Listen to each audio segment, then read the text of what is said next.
Unidad 3. El área maya. Segundo, centros ceremoniales, su arquitectura y relación con el México central, y artes suntuarias, cerámica policromada.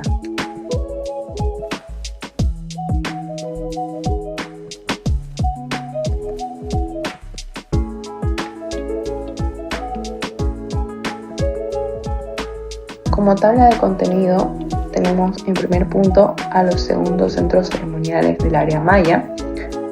Como segundo punto, a los segundos centros ceremoniales del área tolteca. Como tercer punto, a los segundos centros ceremoniales del área maya tolteca.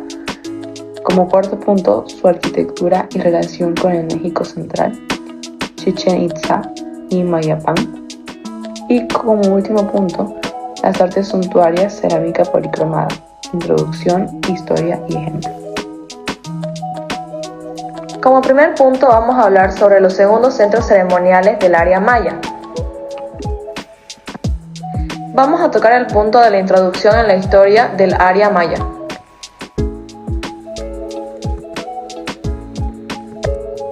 Se conoce como la cultura maya o civilización maya al conjunto de los pueblos precolombinos que gobernaron Mesoamérica durante 18 siglos, desde la época preclásica, que fue desde 2000 a.C. hasta el 250 después de Cristo, hasta la época posclásica del 900 al 1527 después de Cristo, cuando se produjo lo que fue la conquista de América. La civilización maya fue una de las más destacadas en la América originaria, que dejó tras de sí un conjunto importante de ruinas y un legado cultural que inspiró a las culturas posteriores. Hablando un poco de su apogeo, esto nos dice que comienza del vocablo latino apogeo, que deriva del griego apogeo. El concepto se emplea para nombrar al momento más destacado o sobresaliente de algún proceso. La idea de apogeo de este modo se asocia a la distancia culminante de una etapa de un ámbito para alcanzar su máximo esplendor. Hablando ya lo que es el palaciego, suele referirse a lo que es un palacio, monte palatino, una de las 7 colinas de Roma, templo Apolo Palatino, etc. El palaciego también se decía que servía o asistía en el palacio y se conocían sus estilos y modas. La iconografía fue una disciplina desprendida de la historia del arte que se encargaba del estudio, la descripción, el análisis y la clasificación de las imágenes sobre personajes, temas o tradiciones, también tomando en cuenta los cuadros, retablos y estatuas. Ahora tocando el tema de la organización social del área maya. A principios del periodo preclásico, los mayas habían avanzado en una organización social basada en el clan como una unidad social. Para pertenecer a un mismo clan, todos los miembros debían identificarse con un mismo antepasado de carácter mítico, que en muchos casos era un animal.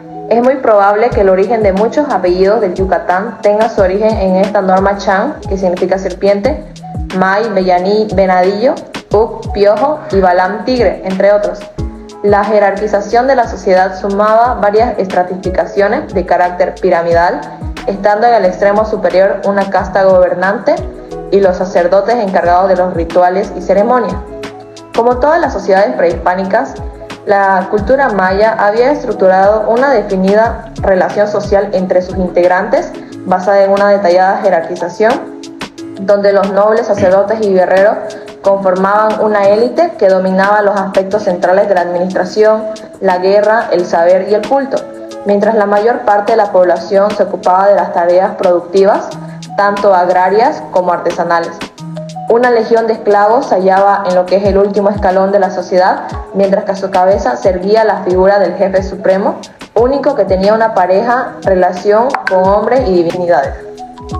La economía maya se desarrolló aproximadamente entre el año 2000 a.C. y el 1697 en la zona de Mesoamérica.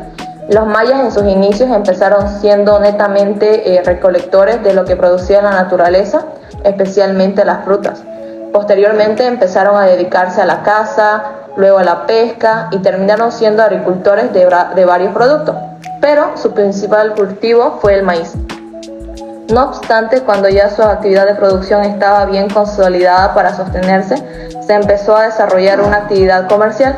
Los artículos que se comerciaban eran los productos que obtenían de su producción agrícola, de lo que podían cazar o lo que podían pescar. también de lo que obtenían de la explotación de los recursos minerales. Hablando de la religión, los mayas eran politeístas, es decir, que adoraban a diferentes dioses relacionados con la naturaleza. Sus principales deidades fueron Hunabku y Itzamna, aunque también tenían otros dioses en representación de la lluvia, el viento, la muerte y la guerra. Se tomaban en cuenta los términos como polivalente, que significaba que poseía aspectos positivos y negativos, polifacético, que tenían varias advocaciones y se representan de distintas maneras, y que poseían el don de la ubicuidad y la omnipresencia. Ocupan todos los rumbos y niveles del cosmos. Los templos eran construcciones monumentales y sagradas que servían como lugares de adoración y sacrificio para varias culturas prehispánicas de Mesoamérica. Estos templos eran el centro de la vida religiosa y cultural de estas culturas y tenían una importancia vital en lo que es la organización social y política de sus sociedades. Los mismos estaban dedicados a los dioses y diosas de las diferentes culturas y eran construidos con materiales duraderos como piedra y adobe. Los templos más importantes estaban ubicados en ciudades sagradas y eran el centro de peregrinación para los fieles de las distintas culturas mesoamericanas. La construcción de estos templos requería de una gran cantidad de mano de obra y conocimientos técnicos bastante avanzados. Los templos se construían con técnicas arquitectónicas complejas y se adornaban con esculturas y pinturas sagradas que llegaban a reflejar la religión y la cultura de estas sociedades. Estos templos también eran utilizados para ceremonias y sacrificios humanos que eran considerados esenciales para asegurar la prosperidad y el bienestar de la sociedad. Los sacerdotes y las sacerdotisas tenían una posición privilegiada en la sociedad prehispánica y ellos eran los encargados de realizar los rituales religiosos y los sacrificios humanos. El término castillo se usa como referencia y opción a netamente una comparación para llegar a un mejor entendimiento del tema. Vamos a decir que básicamente en México Central no hubo castillos en sí, ya que el concepto de castillo tal y como se conoce en Europa se refiere a una estructura defensiva construida principalmente en la Edad Media para proteger a los señores feudales y a sus ejércitos. En cambio, en Mesoamérica, las culturas prehispánicas como los mexicas, mayas y zapotecas construyeron fortalezas y ciudadelas, pero no se asemejan a los castillos europeos. Estas construcciones eran más bien una mezcla de estructuras defensivas y religiosas que tenían como objetivo proteger a los líderes y a la población en general de las incursiones de enemigos y de los fenómenos naturales, ya sean terremotos u huracanes. ¿Qué son los mascarones? Los mascarones eran básicamente elementos arquitectónicos que representan figuras humanas o animales y que se utilizaban como decoración en la arquitectura mesoamericana prehispánica, especialmente en la cultura olmeca, la cultura teotihuacana y la cultura maya. En Mesoamérica, los mascarones eran esculpidos en piedra, madera, estuco o metal y se colocaban en la parte superior de los edificios, especialmente en la entrada de los templos, palacios y juegos de pelota u alguna otra estructura importante. Los mascarones tenían una gran importancia en la cultura mesoamericana, ya que llegaba a representar a los dioses, a los héroes y a los antepasados de las comunidades. También tenían una función simbólica, ya que se creía que protegían a los edificios y a las personas que los habitaban de los espíritus malignos y de los enemigos. Además, los mascarones eran un medio de comunicación visual y estético en la cultura mesoamericana. A menudo se representaban elementos naturales como animales, plantas y elementos del clima como la lluvia y el sol. También podían ser utilizados para identificar a una comunidad o un linaje en particular. ¿Qué eran los segundos centros ceremoniales? Los centros ceremoniales en sí eran aquellos sitios donde se instalaban templos con la finalidad de rendir tributo, culto o adoración a los diversos dioses mayas. Todo esto a través de varios rituales y solemnes ceremonias. Por lo general, estos centros ceremoniales consistían en uno o varios templos que se encontraban unidos en forma de pirámide, a los que se lograba acceder a través de una escalera muy empinada denominada teocallis. Ahora vamos a hablar un poquito sobre la historia de los segundos centros ceremoniales maya. La civilización maya se desarrolló en Mesoamérica desde aproximadamente 2000 a.C. hasta la llegada de los conquistadores europeos en el siglo XVI después de Cristo.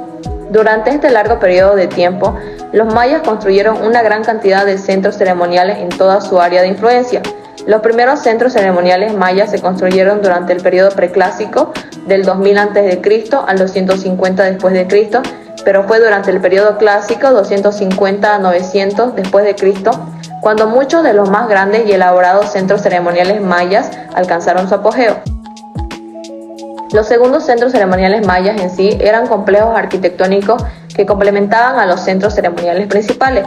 Estos segundos centros eran lugares donde se llevaban a cabo rituales religiosos, actividades políticas y sociales y eran utilizados por la élite gobernante para ejercer su poder y mantener el orden social. A menudo los segundos centros ceremoniales estaban ubicados en la periferia de las ciudades mayas, en áreas que rodeaban a los centros ceremoniales principales. Los segundos centros ceremoniales mayas se caracterizaban por ser una arquitectura monumental y compleja. Estas estructuras estaban construidas con piedra caliza tallada, diseñadas para ser imponentes y visibles desde lejos. Los segundos centros ceremoniales a menudo incluían pirámides, templos, plazas y otras estructuras ceremoniales. Las pirámides eran una característica prominente de los segundos centros ceremoniales. Estas estructuras estaban construidas de forma escalonada, con amplias escalinatas que llevaban a la cima, donde se encontraban templos o santuarios utilizados para llevar a cabo rituales religiosos. Las pirámides mayas eran a menudo decoradas con intrincados relieves tallados y pinturas murales, que representaban escenas mitológicas y ceremoniales.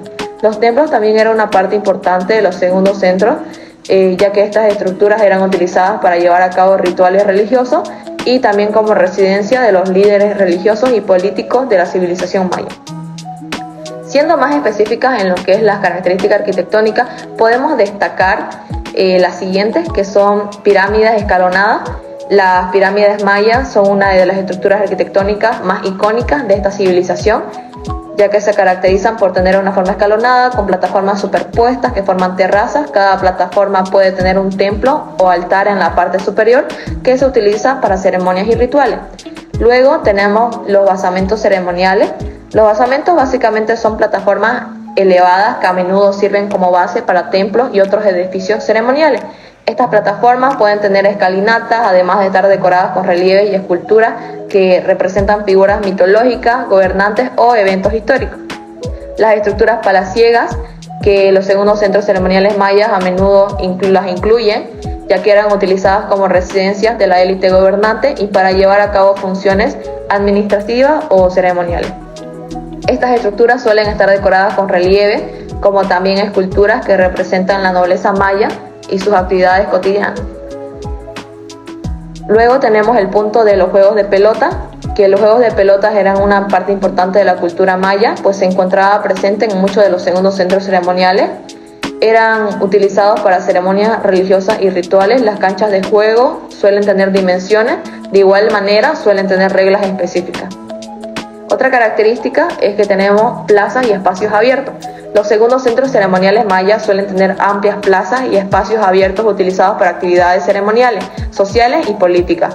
Estos espacios abiertos pueden estar rodeados por estructuras arquitectónicas como templos y palacetes, además de estar decorados con esculturas y relieves que representan figuras mitológicas y eventos importantes. Algunos de estos segundos centros ceremoniales cuentan con un sistema de agua, como acueductos, reservorios y canales que eran utilizados para el suministro de agua potable para fines ceremoniales o agrícolas. También contaban con esculturas y relieves. Las esculturas y los relieves eran una forma importante de expresión artística en la cultura maya. Se encuentran presentes en muchos de los segundos centros ceremoniales, llegando a representar figuras mitológicas, deidades, gobernantes y eventos importantes. Los segundos centros ceremoniales toltecas son un fascinante tema de estudio en la arqueología y la antropología, ya que representan un importante legado de la civilización tolteca que floreció en Mesoamérica durante el posclásico tardío.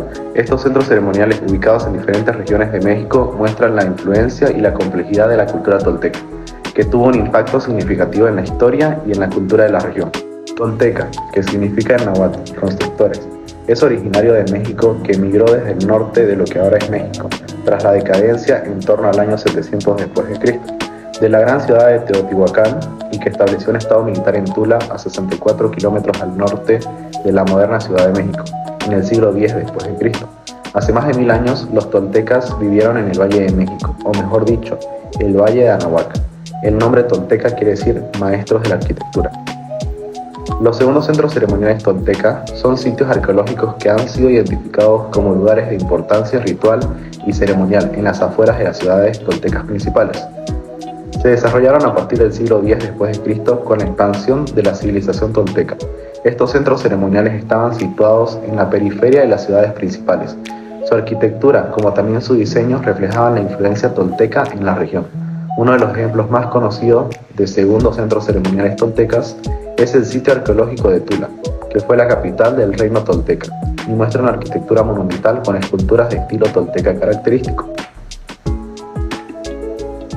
La importancia de los segundos centros ceremoniales tolteca radica en su papel como lugares de culto y adoración, así como en función como centros políticos y sociales.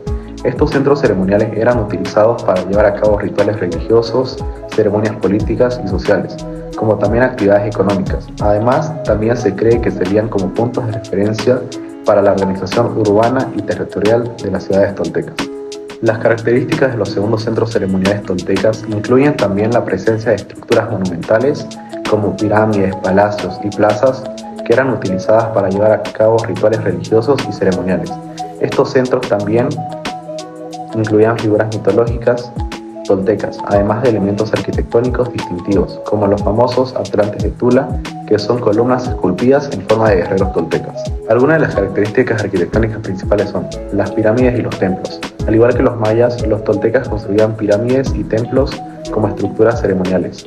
Sin embargo, las pirámides toltecas suelen tener una forma más estilizada en comparación con las pirámides mayas. También pueden estar decoradas con intrincados relieves y esculturas. Las columnas y los pilares. Los toltecas eran conocidos por su uso de columnas y pilares en su arquitectura. Estas pueden ser tallados en piedra, además de presentar intrincados diseños geométricos, figuras humanas o deidades toltecas. Las plataformas y patios. Los segundos centros ceremoniales toltecas a menudo incluyen plataformas elevadas, patios abiertos utilizados para ceremonias y rituales. Pueden estar rodeados por estructuras arquitectónicas como templos, palacetes, además de ser usados para actividades ceremoniales y sociales. El uso de mampostería y estuco. Los toltecas utilizaban la mampostería, que es la técnica de construcción con piedras talladas y ensambladas. El estuco, que es una mezcla de cal y arena en su arquitectura. Esto les permitía crear estructuras sólidas y duraderas, así como también decorarlas con intrincados relieves y esculturas. Plataformas dobles y talud tablero. Los toltecas también utilizaban la técnica de plataforma doble y talud tablero en la construcción de sus estructuras arquitectónicas. Esta técnica consiste en construir una plataforma elevada con dos niveles de terrazas, luego añadir un talud en la parte inferior y un tablero plano vertical en la parte superior. Esta técnica da una apariencia distintiva a las estructuras toltecas. La decoración escultórica. La escultura era una parte importante de la arquitectura tolteca. Se utilizaban para decorar las fachadas de los templos, palacetes, entre otras estructuras. Las esculturas toltecas suelen aparecer y representar figuras humanas, deidades y animales, con un estilo realista y detallado. Integración de elementos militares. También incorporaban elementos militares en su arquitectura, como muros defensivos, torres y rampas, lo que refleja su enfoque militarista y su historia como una cultura guerrera. En resumen, las características arquitectónicas de los segundos centros ceremoniales toltecas incluyen pirámides y templos, columnas y pilares, plataformas y patios, el uso de mampostería y estuco, plataformas dobles y talud tablero, decoración escultórica e integración de elementos militares. Estas características reflejan la singularidad y sofisticación de la arquitectura tolteca, que se destacaba por su estilo estilizado, el uso de elementos militares, además de la rica decoración. Los atlantes de Tula, guerreros colosales, son 4 figuras antropomorfas construidos por la poderosa cultura tolteca, maestros de la arquitectura. Estos se encuentran en la zona arqueológica de Tula, en el estado de Hidalgo, México. Los colosales atlantes son representaciones de guerreros toltecas. Se encuentran en la parte superior del templo la Estrella del Mañana, una pirámide que estaba destinada a rendir culto al dios. Los 4 pilares se caracterizan por su gran tamaño, lo que demuestra la habilidad de los toltecas para labrar piedras. Los toltecas aportaron cambios importantes en cuanto a las normas arquitectónicas. Uno de ellos es el empleo de esculturas antropomorfas que sostenían con la cabeza el techo de una habitación, logrando así el gran espacio interior. Su función era sostener con la cabeza las vigas del techo del templo y se encontraban alrededor de este a oeste. La fusión cultural entre los antiguos mayas y toltecas es un tema fascinante que revela la complejidad, la riqueza de las culturas precolombinas en Mesoamérica. Durante el posclásico tardío se produjo un contacto entre estas dos civilizaciones, que tuvo un impacto significativo en su historia y características culturales. En este ensayo se abordará la historia como también las características de la fusión cultural entre los mayas y toltecas, presentando la información de forma ordenada y fácil de comprender. La historia de la fusión cultural entre los mayas y toltecas se remonta al periodo postclásico tardío, cuando la civilización tolteca, centrada en Tula, alcanzó su apogeo. Los toltecas eran conocidos por su influencia militar y su estilo artístico distintivo, que incluía esculturas y relieves de gran calidad. Durante esta época, los toltecas establecieron relaciones comerciales y políticas con varias regiones de Mesoamérica, incluyendo las tierras mayas en la península de Yucatán. Se cree que la influencia tolteca se extendió a través del comercio y el intercambio cultural con los mayas, además de que algunos toltecas emigraron hacia el sur para establecerse en algunas ciudades mayas, como Chichén Itzá y Mayapán. Estos contactos llevaron a una fusión de la cultura maya y tolteca, con la adopción de elementos artísticos, arquitectónicos, religiosos, políticos, toltecas en las comunidades mayas. Las características arquitectónicas de los segundos centros ceremoniales que surgen de la fusión cultural maya-tolteca son interesantes, ya que combinan elementos de la arquitectura maya y tolteca en un estilo distintivo. Algunas de las características principales son las pirámides con escalinatas empinadas. Las pirámides en los segundos centros ceremoniales suelen tener escalinatas empinadas, similares a las de la arquitectura tolteca. Estas escalinatas conducen a la cima de la pirámide, donde se encuentran los templos o altares utilizados para ceremonias religiosas y rituales. Tenemos también las columnas esculpidas. Las columnas esculpidas son otro elemento arquitectónico que refleja la fusión cultural maya-tolteca. Estas columnas suelen tener esculturas de figuras mitológicas o guerreros toltecas talladas en ellas, lo que indica la influencia tolteca en la iconografía y estilo escultórico utilizado en los centros ceremoniales. Plataformas y patio. Los segundos centros ceremoniales suelen tener patios y plataformas abiertas utilizadas para ceremonias y rituales. Estos patios y plataformas pueden estar rodeados por estructuras como palacetes, templos o recintos ceremoniales, que combinaban elementos de la arquitectura maya y tolteca. También están los juegos de la pelota. Los juegos de pelota son una característica distintiva de la arquitectura maya y tolteca, y se encuentran presentes en los segundos centros ceremoniales que surgieron de la fusión cultural. Estos juegos de pelota suelen tener reglas y dimensiones similares a los encontrados en la cultura maya y tolteca, y eran utilizados para ceremonias religiosas y rituales. Tenemos también las plataformas de observación. Algunos segundos centros ceremoniales incluyen plataformas de observación, que ofrecen una vista panorámica del sitio arqueológico y sus alrededores. Estas plataformas pueden estar decoradas con esculturas y relieves, que reflejan la influencia tolteca en la iconografía y estilo artístico. Y por último, las plazas y espacios abiertos. Los segundos centros ceremoniales suelen tener amplias plazas y espacios abiertos utilizados para actividades ceremoniales, sociales y políticas. Estos espacios abiertos pueden estar rodeados por estructuras arquitectónicas, como templos y palacetes, que combinan elementos de la arquitectura maya y tolteca.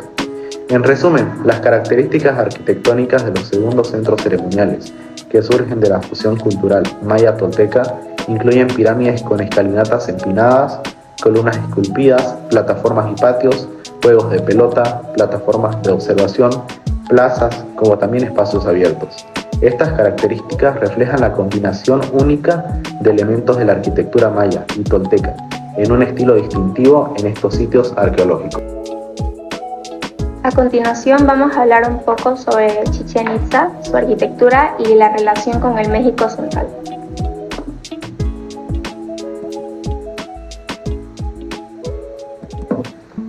Empezando por un poco de introducción en la historia, Chichén Itzá fue fundada hacia el año 250 después de Cristo, durante la que es llamada la primera bajada o bajada pequeña del Oriente, que se refiere a las crónicas por los chanes de Bacalar, que también después se llamaron Itzá y más tarde Cocomex. Habiendo establecido los chanes, la capital de su gobierno en Chichén Itzá, en aquella época, los provenientes de Bacalar, como habíamos mencionado anteriormente, continuaron su trayecto de oriente a poniente en la península de Yucatán, al cabo del cual fundarían también otras ciudades importantes, como la de Ekbalam, Izamal, Motul, todo, y la actual Mérida de Yucatán, además de Champotón. Ya hacia el final del periodo clásico tardío, Chichén se convirtió en uno de los más importantes centros políticos de las tierras del Mayab. Para el principio del posclásico, más o menos desde el año 900 hasta el 1500, la ciudad se había consolidado como principal centro de poder en la península yucateca. Hablando un poco de Chichén Itzá y su arquitectura, podemos decir que Chichén Itzá es un espacio arqueológico que fue fundado aproximadamente en el año 525 después de Cristo y está ubicado en Yucatán, México. Está caracterizado principalmente por las edificaciones arquitectónicas que han perdurado durante el tiempo, gracias a sus materiales y que pertenecen a la cultura maya, concretamente al periodo posclásico, que es la última etapa del desarrollo de la civilización mesoamericana. El emplazamiento de la ciudad, rodeada de selva y a más de 100 kilómetros de la costa, sume al visitante en una especie de ensoñación que lo conduce entre monumentos magníficos, como podemos ver la cancha del juego de pelota, la calzada que lleva el cenote sagrado, las esculturas del dios Chac, los relieves de la casa de las monjas o las cabezas de la serpiente emplumada. Según la mitología maya, Chichén Itzá está precedido por el dios Kukulcán, representación maya de Quetzalcóatl, dios tomado del panteón de la cultura tolteca. Profundizando un poco más en el tema de las deidades, podemos mencionar a tres. Primeramente, Apuch, que es dios de la muerte, corresponde al cuarto lugar por el orden de su representación, al dios de la muerte, que aparece 88 veces en los tres manuscritos. Tiene por cabeza una calavera, muestra las costillas desnudas y proyecciones de la columna vertebral.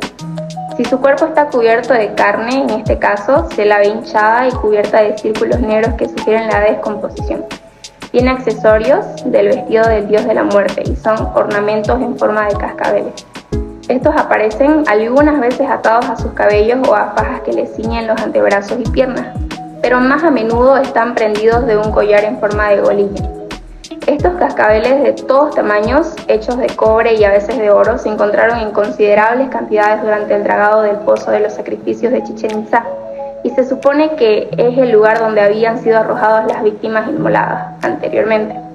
Apuch, la antítesis del Itzamá, tiene después dos jeroglíficos con su nombre, y es después de este la única deidad que se distingue de esta manera.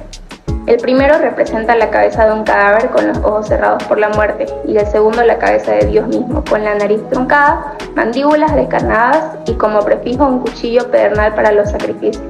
Estas características serían las principales por las cuales se pueden ver en los gráficos.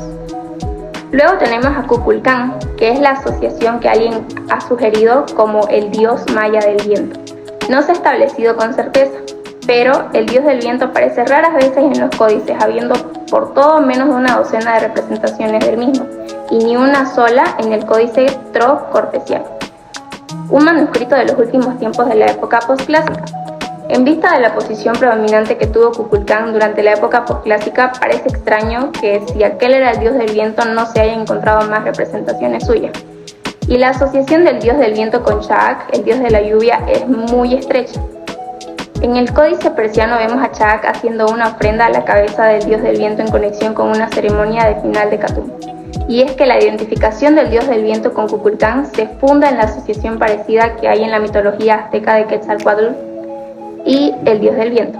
Como los dioses mayas del viento y la lluvia están asimismo íntimamente asociados, el dios azteca del viento tiene grandes trompas oleadas. Puede haber alguna relación entre este dios del viento y Kukulcán. Y finalmente Quetzalcóatl, que es el dios creador del hombre, el señor de la aurora y la serpiente nube de lluvia, el que dio al hombre el maíz, el pulque y el calendario, lo que lo convirtió en una deidad común entre diversas civilizaciones mesoamericanas. Quetzalcóatl es el dios capaz de arrancar las ocultas riquezas del mundo subterráneo, principalmente el maíz. Hablando un poco sobre la pirámide o castillo de Kukulcán, se puede decir que este es el edificio principal de la zona arqueológica de Chichén Itzá, que consta de una gran pirámide de al menos 15 metros de altura, con 4 lados, los cuales están divididos en 9 niveles. En la parte superior se encuentra un templo, sin embargo, solo se conserva parte de sus muros. Por otro lado, en la esquina sureste, se aprecia tallas de guerreros con nichos. Además, se puede ver un hueco donde se introdujeron cabezas que se cree que fueron utilizadas para un ritual de muerte. Su estructura pone de manifiesto los conocimientos de los mayas sobre matemáticas, astronomía, geometría y acústica. Su perfecta simetría representa el calendario maya, 18 cuerpos, el número de meses de a 20 días cada uno y 365 peldaños, como los días del año, 5 de los cuales se consideraban nefastos. Al pie de la escalinata sorprenden las cabezas de serpiente que hacen referencia a Kukulcán, la serpiente emplumada, una deidad maya. En otros lugares de los templos de Chichén Itzá también se hallan representaciones de algunas partes del cuerpo de una serpiente. Chichén Itzá cuenta con una arquitectura clásica maya y una destacable simbología relacionada con la cultura tolteca, proveniente del altiplano de México.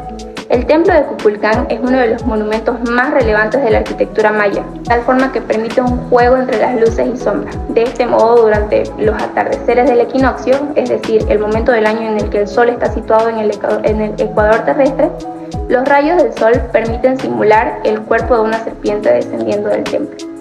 Por tanto, se trata de una grandiosa labor que muestra los conocimientos astronómicos aplicados a la arquitectura por parte de los mayas. Hablando sobre el gran juego de la pelota, la cancha es de las mayores dimensiones de Mesoamérica, alrededor de 120 por 30 metros. Está formada por dos elevados muros en cuyo centro se encuentran empotrados dos anillos de piedra, conocidos como marcadores del juego de la pelota, que llevan las representaciones de dos serpientes emplumadas entrelazadas, lo que los convierte en portales hacia el inframundo, en consonancia con el profundo sentido ritual del juego. Además, en la parte baja de esos muros se encuentran bajorrelieves con escenas de sacrificio de los jugadores. El juego de pelota cuenta con, en cada extremo del edificio, los llamados Templo Norte y Templo Sur, en los que seguramente se llevaban a cabo actividades rituales. En el interior del Templo Norte se localiza un panel con relieves que muestran distintas escenas en las que participan más de 40 personajes. Sobre el extremo sur de la plataforma se encuentra el Templo de los Jaguares, también asociado al rito. El gran juego de la pelota en Chichén Itzá muestra el arribo y desarrollo de los itzáes, la evolución de las ideas religiosas y el estilo llamado maya yucateco, porque está mezclado con elementos de la zona original de Puc. Este estilo combina arquitectura, escultura y pintura en función del militarismo y culto de Kukulcán, que comenzó a extenderse hacia la región maya en el periodo clásico, produciendo un renacimiento de la cultura y la sociedad en las tierras de Yucatán. Siguiendo con el Templo del Jaguar, podemos decir que en Chichén Itzá fue construido entre los años 1000 y 1150. Toma su nombre de una secuencia de jaguares ubicada en la parte frontal de la estructura y consta de diferentes capas que están intricadamente esculpidas y muestran diferentes tipos de imágenes. Dos gigantescas serpientes emplumadas formaban las columnas en el vestíbulo de entrada, mientras que en las paredes interiores estaban ricamente decoradas en piedra. Para construir este edificio se tuvo que hacer una larga escalera de la plataforma oriental del gran juego de la pelota, así como la pequeña estructura en su extremo sur, todas las cuales se construyeron después de los templos del norte y del sur. Para alcanzar el nivel superior se tienen unos 10 metros de altura. Se construyó una escalera estrecha unida a su lado sur. La parte superior del templo está sostenida por sólidos pilares en forma de serpientes cubiertas con adornos esculpidos elaborados. En el interior, las paredes y los techos estaban cubiertos con dibujos y pinturas, representando figuras humanas, batallas, cazas, árboles y escenas de la vida doméstica. La parte interior del templo del jaguar se encuentra uno de los largos del gran juego de la pelota, con su frente mirando hacia la gran plaza con la plataforma Zompanil en el lado derecho, seguido del templo de las águilas jaguares. En la parte frontal derecha podemos ver la pirámide de Kukulcán. La parte superior del templo de jaguar en Chichén Itzá se encuentra el mismo largo del gran juego de la pelota en la parte inferior, pero en la parte superior es diferente. El templo está mirando hacia el campo del juego de la pelota con el templo sur a la izquierda y el templo del hombre barbudo a la derecha. El observatorio El Caracol también es conocido como el Caracol simplemente, por la forma de espiral que oculta en su interior. Se le atribuye una función astronómica puesto que las aberturas de sus muros estaban orientadas hacia Venus y otros astros. Las observaciones que se realizaban eran muy intuitivas y se llevaban a cabo sin ningún tipo de aparato. Siguiendo con el Templo de los Guerreros, Este impresionante templo, rodeado de un gran grupo de columnas, está formado por 4 cuerpos, de 40 metros de ancho cada uno. En la última plataforma está situado el templo superior, que a su vez se encuentra dividido en 2 salas. Fue construido en el año 1200 después de Cristo, perteneciente al periodo posclásico. En ella se encuentra el Chamcobol, una estructura que sostiene un cuenco, posiblemente usado en rituales. Y para finalizar, y más que todo como introducción a los temas siguientes que vamos a ver, y como aclaración, tenemos la necesidad de resaltar que como una ciudad de Mayapán fue construida a semejanza de Chichén Itzá. Sin embargo, con la caída de esta, Mayapán habría de desarrollar un estilo propio orientado a la reelaboración de las formas antiguas que se tenían en Chichén Itzá. Por lo tanto, sus principales edificios son una copia, se podría decir, de los de Chichén Itzá.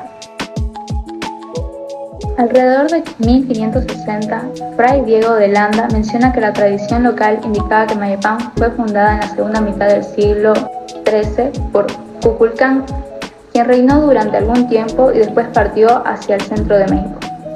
Posteriormente, los principales dirigentes decidieron formar un gobierno conjunto bajo la dirección de la familia Cocón, por ser los más ricos y los de más antiguo linaje, a pesar de que las crónicas indígenas señalan que Mayapán formó junto con Uxmal y Chichén Itzá una triple alianza. Las excavaciones arqueológicas indican claramente que las épocas en que estos últimos sitios florecieron son anteriores a la del auge de Mayapán. Lo que parece cierto es que la ciudad debió tener una forma de gobierno centralizado semejante al de Chichén Itzá. Hacia la mitad del siglo XV, Mayapán fue destruida, quemada y abandonada y sus dignatarios retornaron a sus provincias. Las investigaciones arqueológicas indican que Mayapán estuvo habitada desde el inicio de nuestra era hasta la caída de la ciudad, alrededor del año 1450 después de Cristo. Las evidencias de los primeros periodos son pocas, pues ningún edificio de la ciudad original ha perdurado. Todos fueron demolidos y sus piedras fueron utilizadas en la construcción de nuevos templos y casas. Los datos con que se cuenta son muy generales. Sus inicios se remontan a principios de nuestra era, alcanzando su máximo esplendor en el periodo postclásico entre 1200 y 1450 después de Cristo. Se cree que esta urbe tuvo una población de 12.000 habitantes y ejerció su dominio sobre las provincias del noroeste y centro-norte de la península de Yucatán.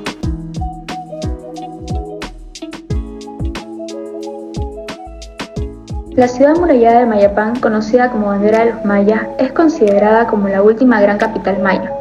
Tiene una extensión de 4 kilómetros cuadrados en la que hay aproximadamente 4.000 estructuras. Digno de admirar es el trabajo de sus expertos escultores que se distinguen en su gran cantidad de piezas de estuco modelado en la que se refleja la alta calidad de sus obras.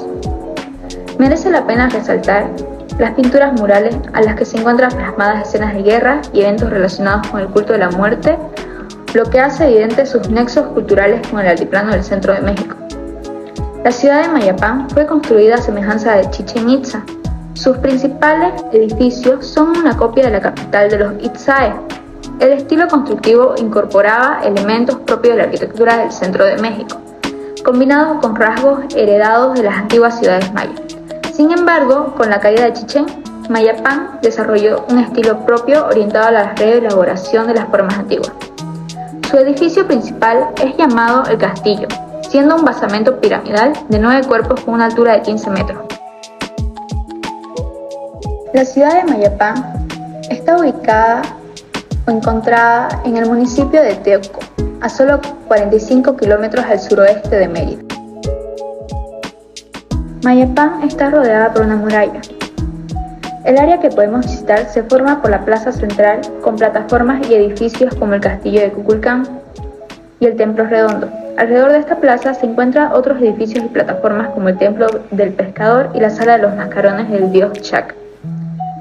El castillo de Kukulcán es el edificio principal del sitio arqueológico de Mayapán, el cual es considerado como una réplica a menor tamaño del castillo de Kukulcán en Chichén Itzá. Es una pirámide escalonada formada por 9 basamentos con las esquinas redondeadas y en la parte superior se encuentran los restos de un templo. La base mide 30 metros por cada lado y 18 metros de alto. La fachada norte es la principal, la cual contó con decoración de serpientes similar a las de Chichén Itzá, que lamentablemente se perdieron. La diferencia es que las que se encontraban en Mayapán no estaban labradas en piedra, sino que fueran hechas con estuco. Aquí también se puede ver el fenómeno de luz y sombra similar al de Chichén Itzá, donde el sol ilumina las escalinatas simulando el descenso de Kukulcán. La diferencia en este sitio es que ocurre en los dos solsticios, uno el 21 de junio y otro el 21 de diciembre, y en Chichén Itzá solamente se presenta en el equinoccio de verano. En el caso del calendario representado por el número de escalones también es diferente. En esta pirámide son 65 escalones por cada lado de la pirámide, lo que sumaría 260, el número de días del calendario Tzolk'in. En la esquina sureste de la pirámide se encuentra su subestructura, donde se pueden ver representaciones de guerreros decapitados moldeados en estuco. La sala de los frescos en Mayapán. En gran parte de los sitios arqueológicos mayas, como Chichén Itzá o Guizibiltzaltún, se realizaban los murales, pero muchos ya desaparecieron por diferentes razones. En el caso de estos dos sitios mencionados aún cuentan con murales, pero por su deterioro impiden que sean expuestos al público. En el sitio arqueológico de Mayapán aún se pueden apreciar estos murales, principalmente en la sala de los frescos y en el templo del pescador.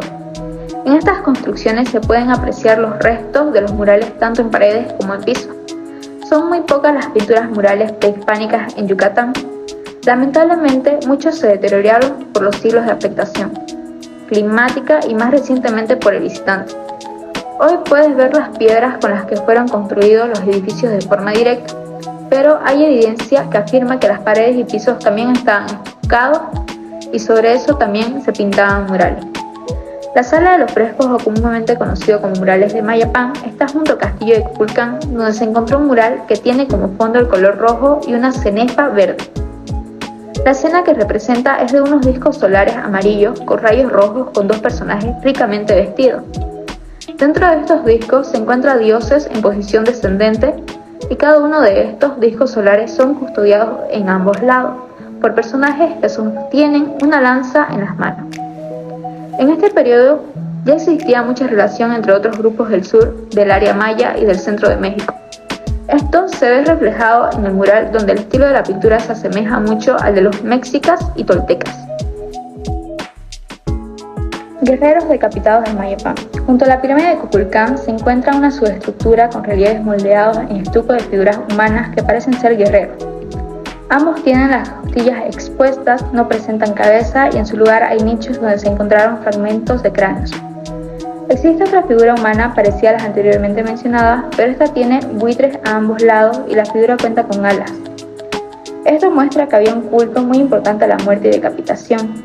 En este lugar se encontraron restos de un maxilar y fragmentos de cráneos humanos en el interior de los nichos, lo que indica que sirvieron para colocar cabezas recubiertas con estuco, prácticas relacionadas con el culto a la muerte.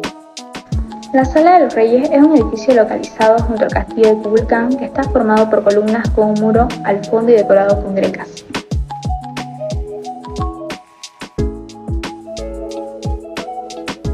Las columnas estaban decoradas con guerreros moldeados en estuco que desafortunadamente ya no se puede apreciar bien, solo en algunas de ellas se puede ver algunos pies y rostros de estuco. La plataforma de los danzantes de Mayapán. Es una plataforma que se encuentra en el centro de la plaza central y fue construida en 3 etapas. En la primera se construyeron las escalinatas con alfardas de los 4 lados y una moldura superior. En las otras 2 etapas se cubrió una de las escalinatas. Lado este de la plaza central. El lado este de la plaza central en Mayapán se encuentra al lado izquierdo del castillo de Kukulcán, si lo ves de frente, y a la izquierda del templo redondo. Está formado por las 3 construcciones siguientes.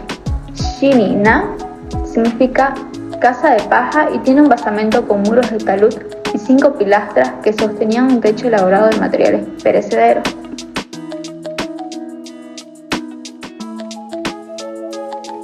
El oratorio cuenta con un pórtico de 3 entradas formadas por 2 columnas con 2 pilastras en su interior, una banqueta y un altar. En la parte frontal del oratorio se encuentran 2 altares y un santuario en donde se encontraron 13 cráneos humanos. Shilak. Este edificio recibe su nombre, que significa hombre tortuga, porque se encontró en su interior una escultura de una tortuga con cabeza humana. Su acceso es a través de una amplia escalinata con un altar en el centro y está conectada por una salida al templo redondo. En su parte superior se encuentra un pórtico con 4 columnas que junto con los muros forman 5 entradas. En el interior tiene 2 columnas, 2 pilastras y una banqueta a lo largo de sus muros.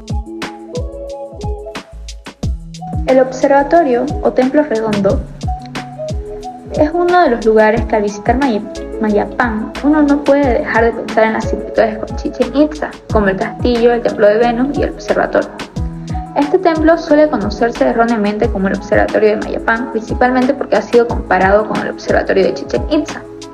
No parece ser un observatorio como tal, principalmente por la falta de ventanas para hacer mediciones, no contar con suficiente altura para hacer observaciones sobre los árboles y porque se encuentra en un área de mucha concentración de edificios.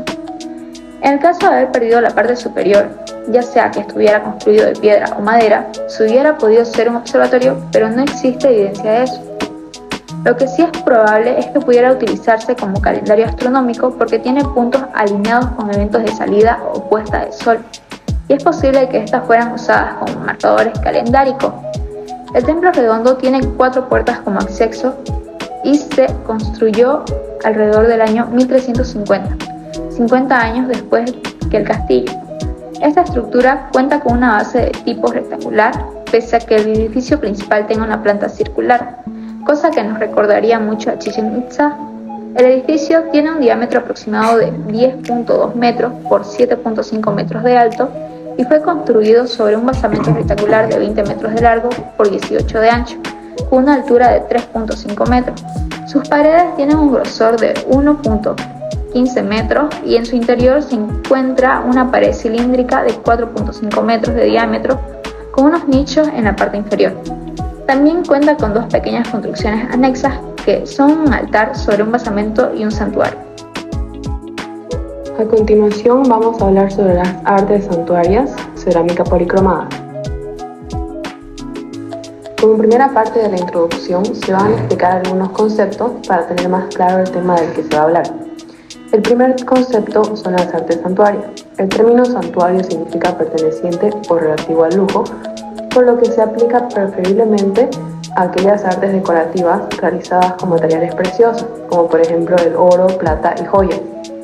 La antigüedad nos ha legado una buena cantidad de obras del arte suntuario e industrial sasánida. Su riqueza y esplendor hacen que, por lo común, las supongamos vinculadas al servicio real. El segundo concepto que vamos a explicar es la cerámica policromada. Es toda aquella pieza de cerámica que presente en su acabado o decoración una gran variedad de colores, independientemente que la pieza de cerámica sea decorada en frío o fuego. Esta cerámica policromada debe su nombre al decorado multicolor que presentan cada una de estas obras de arte popular mexicano y no al barro con el que se elaboran, pues este se denomina barro rojo por su tonalidad que presenta después de hornear. La antigüedad nos ha legado una buena cantidad de obras del arte suntuario e industrial sasánida. Su riqueza y esplendor hacen que, por lo común, las supongamos vinculadas al servicio real, y ello no debió ser así, naturalmente, sin prejuicio de que en muchos casos no fuera. Lo que sucede es que, como dice Eric Grishman, en la rica y brillante sociedad que iranía, que desde entonces el tono y el gusto venían marcados por la corte, a lo que se limitaba y se pretendía seguir, al menos entre la altereza y alta nobleza. Y esta era tan numerosa, tan acaudalada y tan pretenciosa que el lujo se convirtió en un rasgo común de la gran sociedad sasánida. Por esto, miles de artesanos hubieron de surtir con productos distintos y cada vez más bellos las necesidades de un mundo fastuoso. El estuco anuncia como lo más distintivo del arte sasánida. Ahora, centrándonos un poquito más en lo que es la historia, podemos decir que este era el primer detalle de buen gusto decorativo, que venía exigido además por los materiales usados en la construcción del Parlamento. Como es sabido, el estuco consiste en una pasta de cal, arena lavada, polvo de mármol y caseína mezcladas en proporciones variables. Una vez obtenida, esta se aplicaba directamente sobre una superficie lisa o se moldeaba con espátulas, valillas, las manos, moldes o se esculpía. Los muros de los palacios sasánidas, tanto de los reyes como de la nobleza y muchas casas particulares, se adornaban con estucos pintados a veces. Siguiendo con esto, en Fuzisabat se usaron con cierto comedimiento, pese a que los artesanos arácidas ya lo habían empleado masivamente en el remoto palacio de Kuf y Kafka. Pero desde el reinado de Sapor I y sus múltiples proyectos constructivos, los maestros estucadores encontraron vía libre a su arte y a su fantasía. Por ejemplo, James Kroger, en su estudio sobre la decoración sasánida de los estucos, ha dado un repaso global a todo lo conocido, desde los que se decoraban el Palacio Real de Citesfonte hasta los que se ornaban las casas de la misma ciudad o de otros lugares. Los grecas, hojas de acanto y follajes de Bisapur dejaron pronto paso al clásico estuco sasánida, que aplicando en muros, frisos y arquivoltas incorporaba los corazones, filas de perlas, palmetas, granadas, flores, pámpanos, círculos, aves y otros animales, retratos y escenas de caza. Las fuentes árabes y occidentales alababan los ambientes conseguidos y, según los restos llegados hasta hoy, los resultados debieron ser excelentes. En la orfebrería, los maestros de esta época consiguieron trabajos aún más espléndidos. Dice E. Porada que la riqueza de los utensilios de la corte sasánida era proverbial. Los museos guardaban una riquísima colección de platos, jarras, copas, garrafitas, ripia y otros recipientes en metales preciosos, llenos de elementos ornamentales apostados o directamente cincelados y repujados sobre la misma lámina. El procedimiento más antiguo en el que el artista trabajaba por separado las figuras decorativas para luego incrustarlas en la lámina del recipiente, ocultando las junturas con dorado, era una técnica típicamente iraní que, como recuerda Eric Grishman, se remota al menos hasta el célebre plato de Sibu.